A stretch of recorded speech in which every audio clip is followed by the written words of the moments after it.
If you've ever watched a regional stream, you may have noticed players taking notes at various points during the set. But why bother taking notes in a format where most of the information is handed to you before team preview? While it's true that open team sheets list Terra types, abilities, held items, and moves, there's still a lot of information to be learned during the match itself. Before we get started, let's take a look at the official rules regarding note-taking.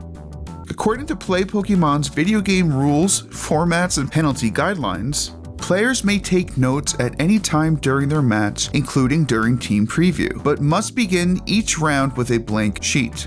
Lined, ruled, or grid paper is permitted. No written or printed aids, including type charts, are permitted in the play space.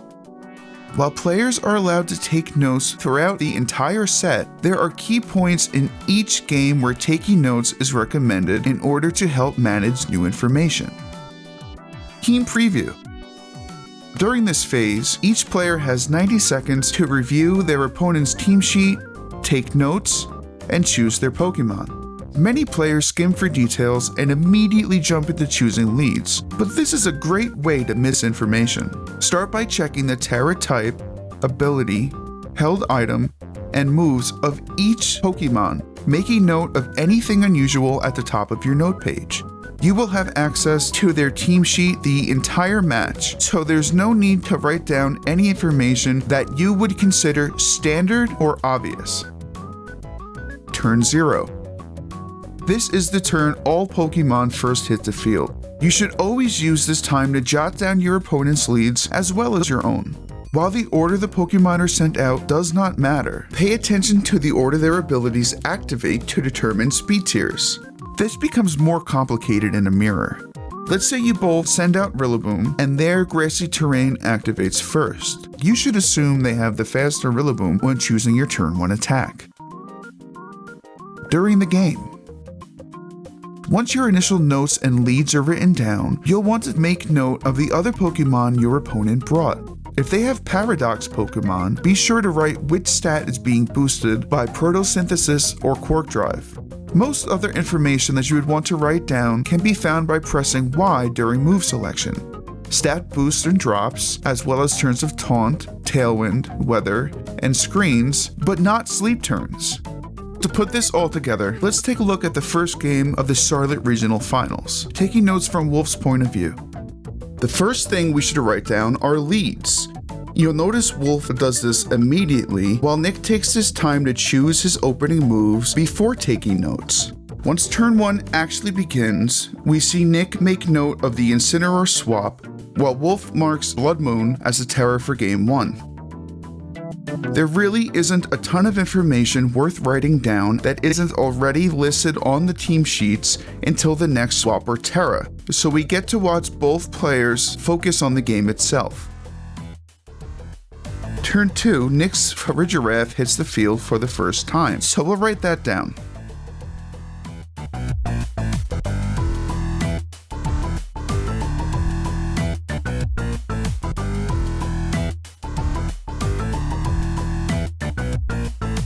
Also make a note that Blood Moon has been knocked out.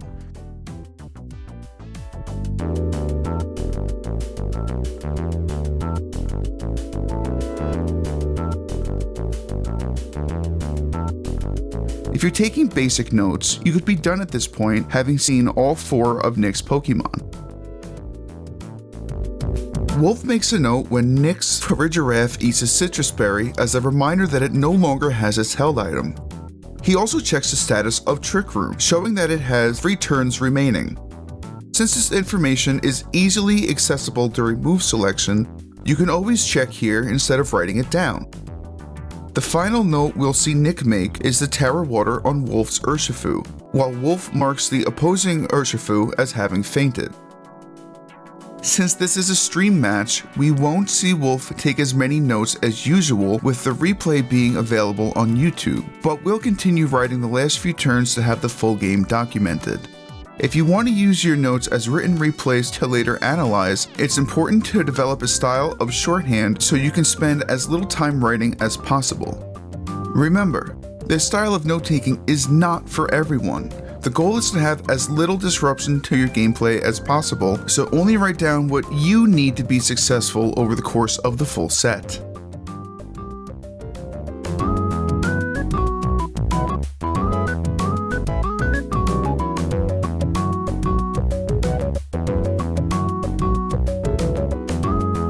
So to recap, basic notes should at least consist of leads, paradox, stat boosts, and which Pokemon Terra'd. This information is useful for all players regardless of comfort level when it comes to taking notes. If you choose to write more information, you may want to consider speed tier and stat interactions, held items consumed during battle, and sleep turns. For most players, this is more than enough information to get you through a set. If you do choose to write down each turn, it is crucial to have a system that works for you. Having written notes can help you make adjustments over the course of an entire set, but we'll talk about that in a future video. If you found this information helpful and you enjoy this type of content, make sure to like, comment, and subscribe. Thanks for watching.